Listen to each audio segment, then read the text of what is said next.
Next வந்து வரப்போகிறது பெரிய குரூப்பு. இவங்க வந்து எப்போதுமே நமக்கு ப்ரோக்ராம் கொடுக்குறவங்க. சுஜாதா ரமேஷோட ப்ரோக்ராம்.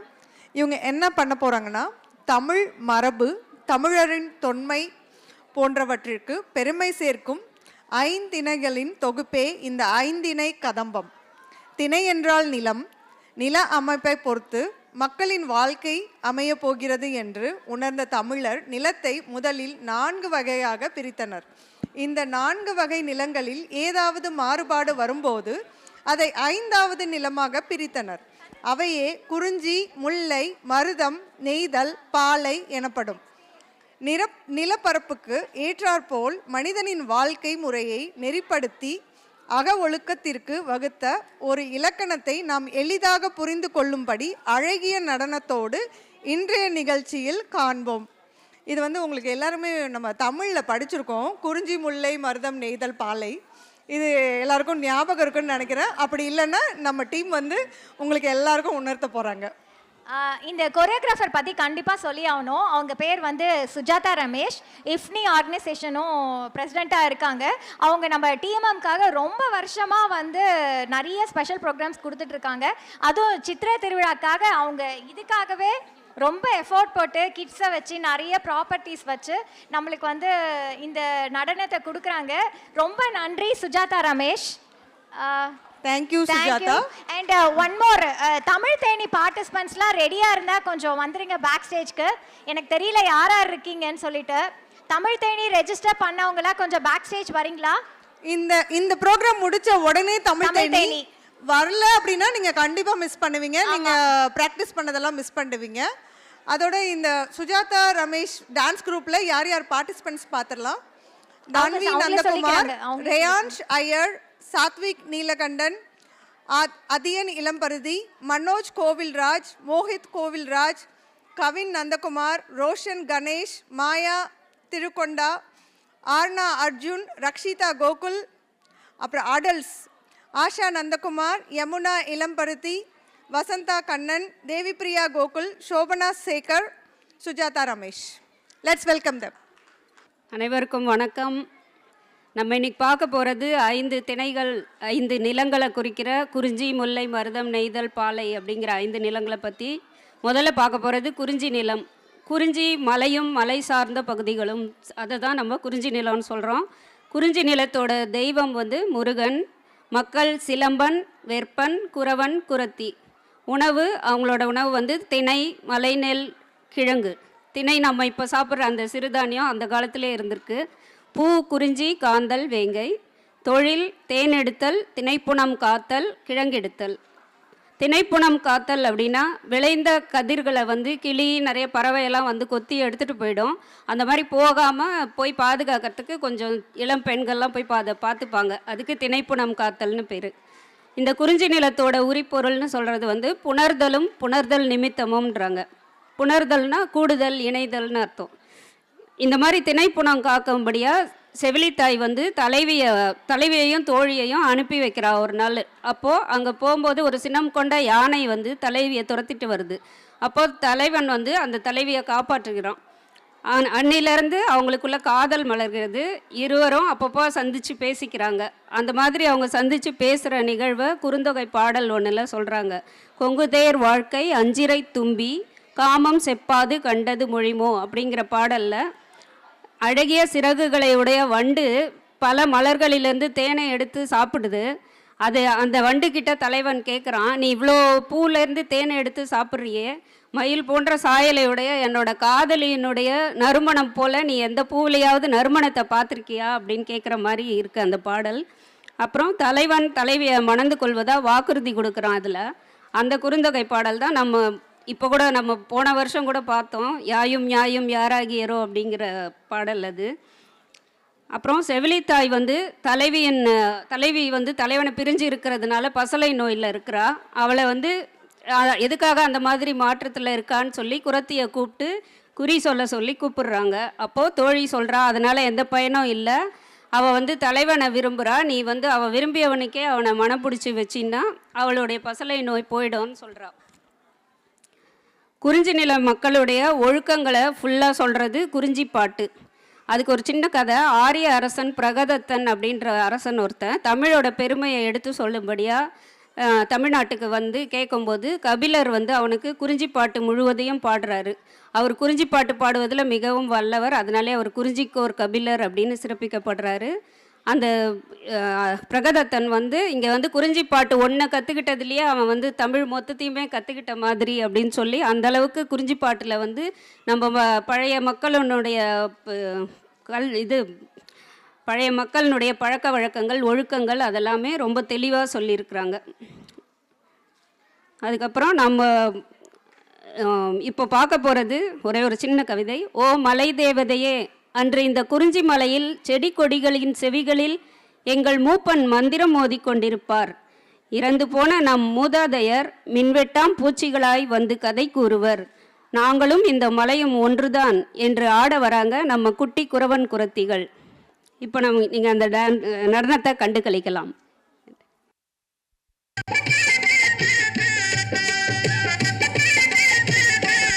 நாங்க புதுசா கட்டுக்கிட்ட ஜோடிதானுங்க, நல்ல பாட்டு படிக்கும் வாரம் பாடிதானுங்க.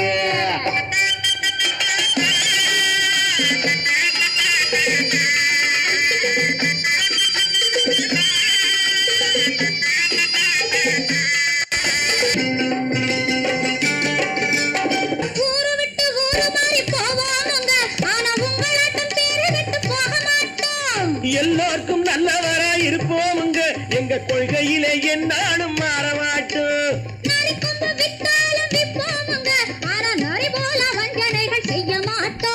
பாசிமாடி ஊசி எல்லாம் விற்போமுங்க, ஆனா காசுக்காக மரத்தை எரிக்க மாட்டோம். இல்ல நாங்க புதுசா கட்டிக்கிட்ட ஜோடிதானுங்க, நல்ல பாட்டு படிக்கும் வாரம் பாடிதானுங்க. புதுசா கட்டிக்கிட்ட ஜோடிதானுங்க, நல்ல பாட்டு படிக்கும் வாரம் பாடிதானுங்க. தமுக்கடி பண்டியாளோ தமுக்கடி பங்காயாளோ, தமுக்கடி பண்டியாளோ தமுக்கடி பங்காயாளோ, தமுக்கடி பண்டியாளோ தமுக்கடி பங்காயாளோ, தமுக்கடி பண்டியாளோ தமுக்கடி பங்காயாளோ. குறவன் குரத்தி நடனத்தை பார்த்து ரசிச்சிருப்பீங்க. அடுத்ததாக முல்லை திணை நம்ம பார்க்க போகிறது. இந்த நிலம் வந்து காடும் காடு சார்ந்த பகுதியும் முல்லை திணைன்னு சொல்கிறோம். முல்லை திணைக்குரிய தெய்வம் கண்ணன். மக்கள் கிழத்தி, ஆயர், ஆய்ச்சியர், இடையர், இடைச்சியர், கோனார். இடையர் அப்படிங்கிறதுக்கு பெயர் காரணம் சொல்கிறாங்க. குறிஞ்சி மருதம் இரண்டிற்கும் இடையில் வாழ்ந்தவர்களை தான் இடையர்னு சொல்கிறாங்க. ஆய்ச்சி அப்படிங்கிறது நம்ம இன்றைக்கும் நிறைய நம்மளுடைய பாட்டிங்களை ஆச்சின்னு சொல்கிறது வழக்கம். அந்த ஆய்ச்சின்ற சொல்லு தான் மருவி இப்போது ஆச்சி அப்படிங்கிற வழக்கத்தில் இருக்குது. அதே மாதிரி கோனார் அப்படின்னு சொல்கிறது வந்து கோல் ப்ளஸ் ஆர் அப்படின்னு சொல்கிறாங்க. ஆடு மேய்க்கும்போது அந்த ஆடுகளுக்கு எட்டாத கிளைகளை வந்து கோல் கொண்டு வளைச்சி சாப்பிட்றதுக்கு கொடுப்பாங்களாம். அவங்களுக்கு அந்த கோல் ப்ளஸ் ஆர் அப்படிங்கிறது மரியாதை நிமித்தமாக ஆறு சேர்க்கப்பட்டு கோனார் அப்படின்னு அழைக்கிறாங்கன்னு சொல்கிறோம். நம்மலாம் இப்போது கோனார், இடையர் இவங்களெல்லாம் ஜாதியாக பிரிக்கிறோம். ஆனால் மக்கள் அப்போ வந்து இதுக்கு ஒரு நல்ல பெயர் காரணம் வச்சுருந்தாங்கன்றது ரொம்ப புதுசாக இருந்தது எனக்கு தெரிஞ்சுக்கிறதுக்கு. இவங்களோட உணவு திணை, சாமை, பூ, முல்லை, தொழில், சாமை, வரகு விதைத்தல், ஆடு மாடு மேய்த்தல் இதெல்லாம். அதே மாதிரி கண்ணனும் முல்லை நில மக்களில் ஒருவராக ஆயர் குலத்தில் பிறந்து இருந்தவர், ஆடு மாடு மேய்த்தவர் என்பது குறிப்பிடத்தக்கது. அதே மாதிரி அந்த ஊர் அக்காலத்தில் பாடி அப்படின்னு சொல்லி கூப்பிடுவாங்க. ஊரை வந்து பாடி அப்படின்னு சொல்லுவாங்க. அதனால் கண்ணன் பிறந்த ஊரும் ஆயர்பாடி அப்படின்னு சொல்லப்பட்டது. அவங்களுடைய உரிப்பொருள் வந்து கற்பொழுக்கம், இருத்தலும் இருத்தல் நிமித்தமும்ன்றாங்க. அதாவது ஆற்றி இருத்தல். தலைவன் வந்து திருமணத்துக்கு பிறகு பொருளீட்டுறதுக்காக வெளியூர் பயணம் போகிறான். அப்போது தலைவியை காண மிகுந்த ஆவலோடு திரும்பி வரான். வினை முடித்து அவன் திரும்பி வரும்போது அவனுடைய தேர் மணி வந்து ஒலிக்குது. அந்த மணியை ஒலிக்கும்போது வண்டுகள் வந்து பூவில் சுற்றிட்டு இருக்குதான். இவனுடைய தேர் மணியினுடைய ஓசை கேட்டு அந்த வண்டுகளுக்கு ஏதாவது தொந்தரவு ஆகிடும், அவங்க அந்த பூவை சுற்றி வர்றதுக்கு இவங்களோடது தடை பண்ணக்கூடாது அப்படிங்கிறதுக்காக இவன் வந்து அந்த தேரோட மணியை கட்டி வச்சு திரும்பி வர்றான் அப்படின்னு சொல்கிறாங்க. வண்டியின் காதலுக்கு இடையூறு செய்ய நினையாத தலைவன் தலைவிக்கு துன்பம் ஏற்பட எப்படி அனுமதிப்பான் அப்படின்னு சொல்லி தோழி வந்து தலைவன் உன்னை தேடி சீக்கிரம் வந்துடுவான் அப்படின்னு சொல்கிறாங்க. அதே மாதிரி இவங்களோட விளையாட்டு ஏறு தழுவல். ஆயர்கள் வந்து காட்டுப்பகுதியில் வாழ்ந்ததால் புலி, சிங்கம் போன்ற பயங்கர கொடிய விலங்குகள்லாம் இருக்கும். அதுலேருந்து அவங்க தங்களுடைய ஆடு மாடுகளை பாதுகாக்கிறதுக்காக நிறையா இந்த மாதிரி ரொம்ப வீரத்தோடு இருக்க வேண்டியது அவசியமாக இருந்தது. அதனால் அவங்க அங்கே இருக்கிறவங்க வந்து இந்த ஏறு தழுவல் அப்படிங்கிற நிகழ்ச்சியை நடத்துனாங்க. அதுதான் இப்போ நம்ம சொல்கிற ஜல்லிக்கட்டு அப்படிங்கிறது. அந்த காளைகளை யார் அடக்கி வீரம் மிகுந்தவங்களாக இருக்காங்களோ அவங்க இந்த மாதிரி புலி, சிங்கம் போன்றவற்றை வேட்டையாடுறதுக்கும் அவங்கள அனுப்புனாங்க. மேற்கு தொடர்ச்சி மலையை ஒட்டிய காடுகள் தான் இந்த முல்லை வனம்னு சொல்லப்படுறது. இதுக்கு ஒரு சின்ன கவிதை. எவ்வளவு அற்புதமான முல்லைக்காடு! ஊற்று நீர் பூமி தாயின் பால் போல தெளிந்து இருக்கும், சுனை நீர் தேன் போல கசிந்து கொண்டிருக்கும், தாமரை குளத்தில் மெல்ல தவழ்ந்து வரும் சிற்றலையின் மேல் சிறு மீன்கள் கவிதைகள் வரைந்து கொண்டிருக்கும், பற்றி பிடிக்க வழியில்லாமல் தரையில் கிடந்த முல்லை கொடிக்கு பாரிவேந்தன் தனது தேரை கொடுத்த இடம் இது. இந்த முல்லை நிலத்து காட்டுவாசிகள் நடனத்தை நம் குழந்தைகள் சித்தரிக்க வராங்க. பார்த்து ரசியுங்கள்.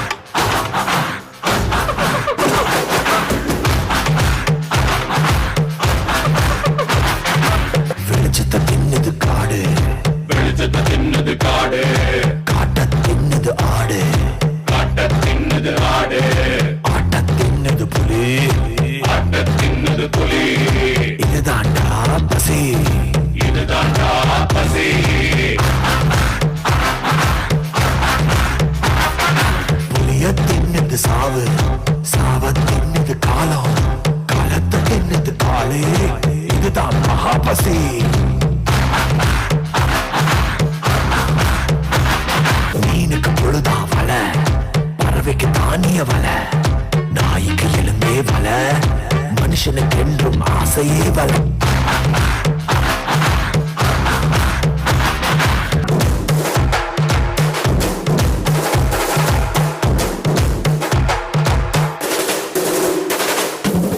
ஓடு ஓடு ஆடு, புலி வந்தாக்க அதிரும் காடு.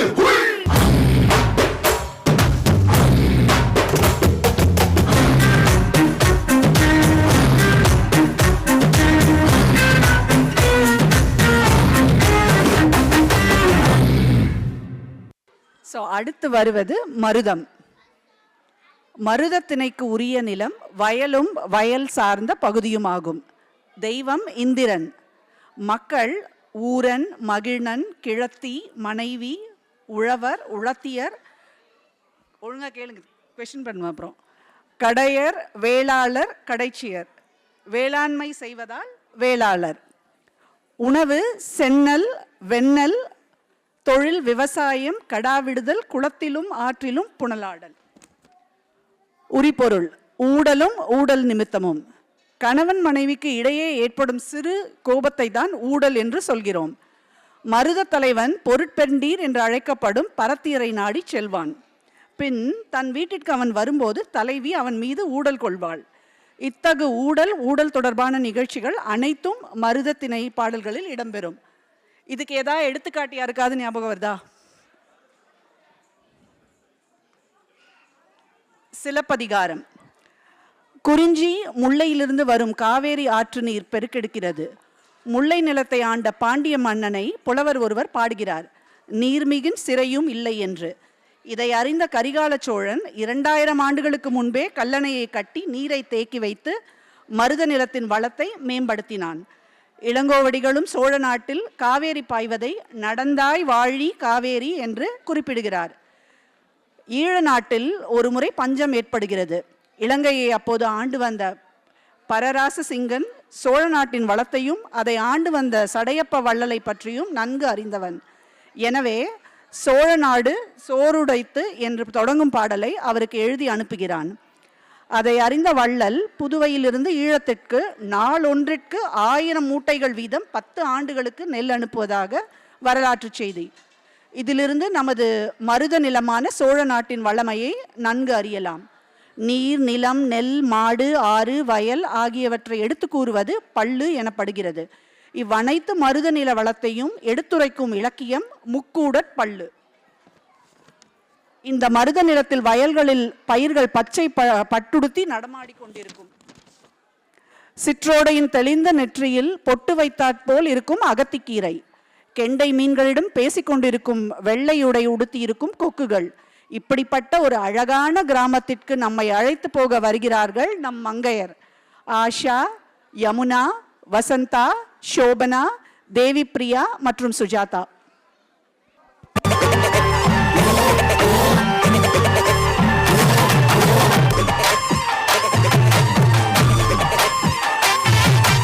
எஞ்சாமி தந்தானே எல்லாமே, எஞ்சாமி தந்தானே எனக்கும் தந்தானே எல்லாமே, உனக்கும் தந்தானே.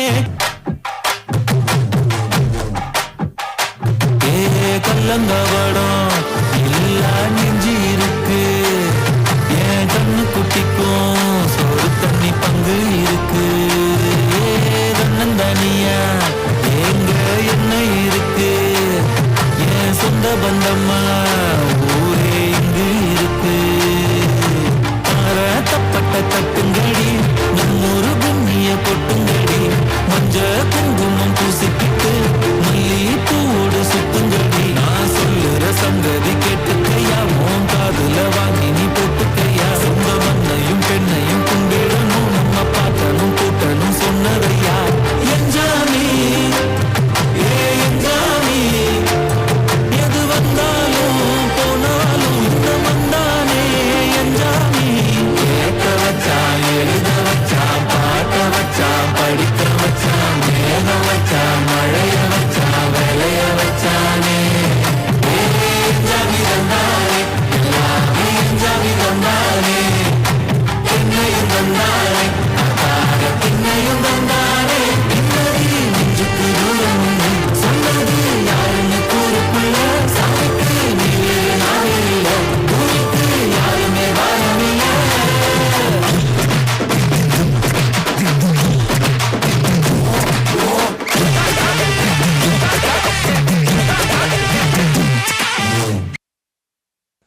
நெய்தல். நெய்தல் திணைக்கு உரிய நிலம் கடலும் கடல் சார்ந்த பகுதியுமாகும். தெய்வம் வருணன். மக்கள் துறைவன், சேர்ப்பன், பரத்தியர், நுழைச்சியர், அளவர். ஊர் பட்டினம், பாக்கம், பாடி. உணவு எல்லாருக்கும் ரொம்ப பிடிச்ச உணவு. Any guesses? மீனும் உப்புரம் விற்றலால் வரும் பொருள். தொழில் உப்பு விற்றல், மீன் பிடித்தல். நெய்தல் நிலத்தின் சிறப்புகள். கடலோரத்தில் நம்மெல்லாம் எப்படி விளையாடுவோம்? மணல்ல இளம்பெண்கள்லாம் வந்து ஒரு சிற்றல் கட்டி விளையாடல் என்பார்கள் அதை. ஓகே, வீடு கட்டி விளையாடுறது. அப்புறம் கூடல் இழைத்தல். கண்ணை மூடி வட்டம் இழைக்கும் போது மணல் வட்டம் கூடாமல் போவதுண்டு. கூடாமல் போனாலோ அல்லது வட்டங்கள் ஒற்றைப்படையில் அமைந்தாலோ தலைவனின் வருகை இல்லை என்று நம்பினர். மீன் உணக்கல். மணற்பரப்பில் மீன்களை வெயிலில் காயப்போடுவதை மீன் உணக்கல் என்பர். மீன் கறி ஆக்கல். இயற்கையையும் உறவாக நினைத்தல். நெய்தல் நில மக்கள் புன்னை மரத்தை உறவாக நினைத்தனர். மணலில் புன்னை காயை வைத்து விளையாடி கொண்டிருந்தனர் சிறுமியர். வெள்ளிய மணலில் விளையாட்டாக புன்னைக்காயை அழுத்தி புதைத்தால் சிறுமியாயிருந்த தலைவி. பின்னர் அக்காய் முளைக்க ஆரம்பித்தது. கண்டு அச்செடிக்கு பாலும் நெய்யும் ஊற்றி வளர்த்தாள். செடியும் மரமாக வளர்ந்தது. தலைவியும் வளர்ந்தாள். தான் வளர்ந்த புன்னை மரத்தை அவளது தங்கை என அறிமுகப்படுத்தினாள் அவள் தாய். இதை நற்றிணை பாடலில் காணலாம். நெய்தல் திணைக்கு உரிய உரிப்பொருள் இரங்கலும் இரங்கல் தொடர்பான நிகழ்வுகளும் ஆகும். இரங்கல் என்றால் வருந்துதல் என்று பொருள். கடலுள் மீன் பிடிக்க சென்ற தலைவனை நினைத்து காற்றும் மழையும் தொடர்வதால் அவனுக்கு ஏற்படும் துன்பத்தை நினைத்து கரையில் உள்ள தலைவி வருந்தி கொண்டிருப்பாள்.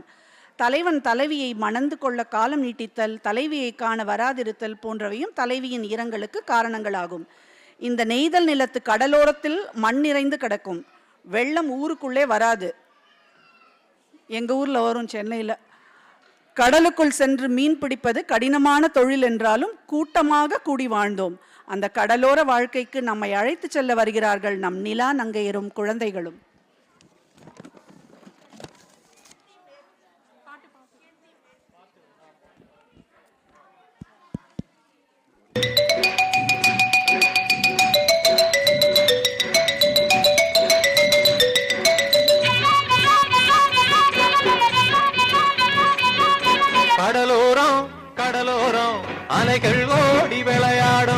வல வீசு வாட்டம் பார்த்து வல வீசு அம்மா கடலம்மா எங்க உலகம் நீ அம்மா தினம் ஆடி ஓடி பொழைக்கும் எங்க பசியத்திக்கும் சாமி நீயே கடலோரம் கடலோரம் அலைகள் ஓடி விளையாடும் கடலோரம் கடலோரம் அலைகள் ஓடி விளையாடும்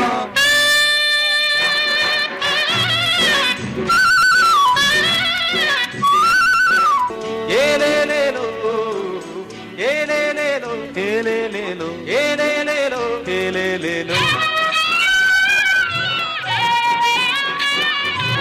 வயலில்ல வாய்க்காலில்ல விதமோடவில்ல மரம் வச்சு தண்ணி ஊத்தி பலன் தேடவில்லை நீ தந்தா சாப்பாடு இல்லன்னா கூப்பாடு இருப்பதையெல்லாம் கொடுப்பாயே என்னம்மா இல்லைன்னு சொன்னதில்ல எங்க கடலம்மா கடலோரம் கடலோரம் அலைகள் ஓடி விளையாடும் கடலோரம் கடலோரம் அலைகள் ஓடி விளையாடும்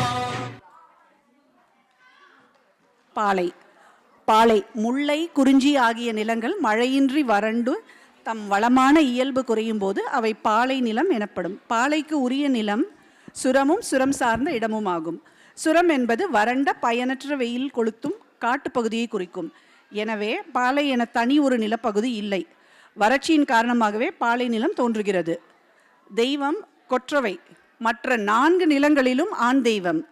பாலையில் மட்டுமே வீரத்தாய் என்ற பொருளுடைய பெண் தெய்வத்தை வணங்கினர். மக்கள் விடலை, காளை, எயிற்றியர், மறவர், மரத்தியர். உணவு வழிப்பறி செய்த பொருள்கள், வளமான பகுதிகளில் சென்று கொள்ளையடித்த பொருட்கள். தொழில் வழிப்பறி செய்தல். உரிம்பொருள் பாலை திணைக்கு உரிய உரிப்பொருள் பிரிதலும் பிரிதல் தொடர்பான நிகழ்வுகளும் ஆகும்.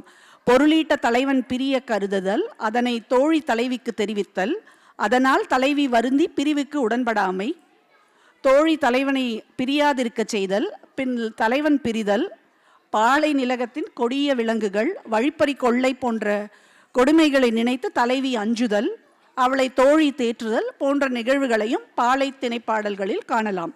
அகநானூற்றில் சரிபாதி பாடல்கள், அதாவது 200 பாடல்கள் பாலை திணைப்பாடல்கள் ஆகும். எடுத்துக்காட்டு: தண்ணீரற்ற குளத்தில் தோண்டப்பட்ட குழியில் உண்பதற்கு இயலாத கலங்கிய நீர் கிடக்கும். ஆண் யானை அந்த நீரை கொண்டு கன்றுடைய பெண் யானையை அருந்தும்படி பார்க்கும். பெண் யானை முதலில் குடித்தால் ஆண் யானைக்கு நீர் இருக்காது என்பதால் தன் தும்பிக்கையை தண்ணீரில் வைத்து நீரை குடிக்குமாறு பாவனை செய்யுமாம். பிரிவு துயரை விட வழிநடை துயர் பெரிது என காட்டும் இப்பாடல். இது போன்ற அன்பான காட்சியை தலைவன் பார்ப்பார். அதனை பார்த்ததும் உன்னை நினைத்து உடனே திரும்புவார் என்று தோழி தலைவிக்கு ஆறுதல் கூறும்படியும் இதனை எடுத்துக்கொள்ளலாம். பாலை பாடல்களை அதிகமாக பாடியவர் பெருங்கடுங்கோ. இவர் பாடிய அனைத்து பாடல்களுமே பாலை திணையில் அமைந்தவை. இச்சிறப்பு கருதி பாலை பாடிய பெருங்கடுங்கோ என்ற அடைமொழியை இவர் பெற்றுள்ளார்.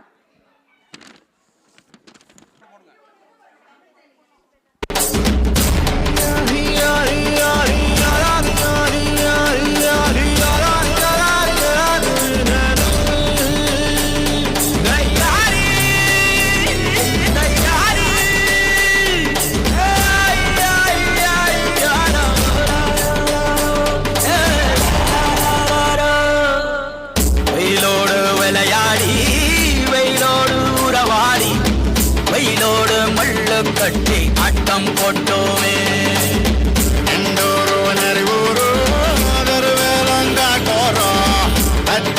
சுத்தி சுத்தி பட்டம் போட்டோமே பசி வந்தா குருவி முட்ட தண்ணிக்கு தேவம் குட்ட பறிப்போமே சால தட்ட புழுதிதான் நம்ம சட்ட புழுதிதான் நம்ம சட்ட வெயிலோடு விளையாடி வெயிலோடு உறவாடி வெயிலோடு மல்லு கட்டி ஆட்டம் போட்டோமே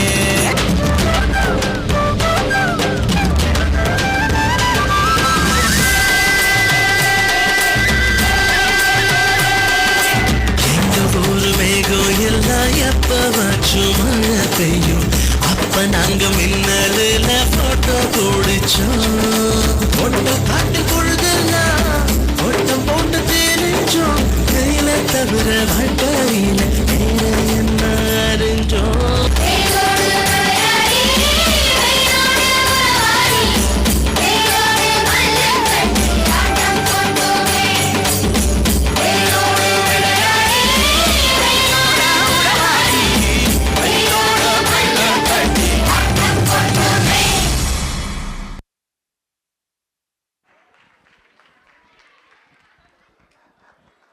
மேலும் மேலும் ஒரு சிறந்த கரகோஷத்தோடு இதை வரவேற்போம். இந்த கான்செப்டே ரொம்ப நல்லா இருந்துச்சுங்க. வருஷம் ஏதாச்சும் ஒரு புது கான்செப்ட் கொண்டு வரதே உங்க பழக்கமா போச்சு. அதை ட்ரெண்ட் செட்டிங் வேற பண்ணிடுறீங்க. ஸோ அதான் வாங்க ஒரு சில வார்த்தைகள். இந்த வாய்ப்பை எனக்கு மறுபடியும் அளித்த தமிழ் மக்கள் மன்றத்திற்கு மிகுந்த மனமார்ந்த நன்றி. இதுக்கு உதவிய இந்த இதெல்லாம் போட்டெல்லாம் செய்கிறதுக்கு குமார் ரொம்ப ஹெல்ப் பண்ணியிருக்காரு. Thank you to Kumar. இதையெல்லாம் ரசித்து பார்த்துருப்பீங்கன்னு நினைக்கிறேன். நம்ம படித்த பழைய இலக்கணத்தை கொஞ்சம் தட்டி எழுப்பின மாதிரி எல்லாருக்கும் யாராவது 2 பேருக்கு இருந்திருந்தா கூட எனக்கு முழு சந்தோஷம். மிக்க நன்றி. நன்றிங்க நன்றிங்க. தேங்க்யூ.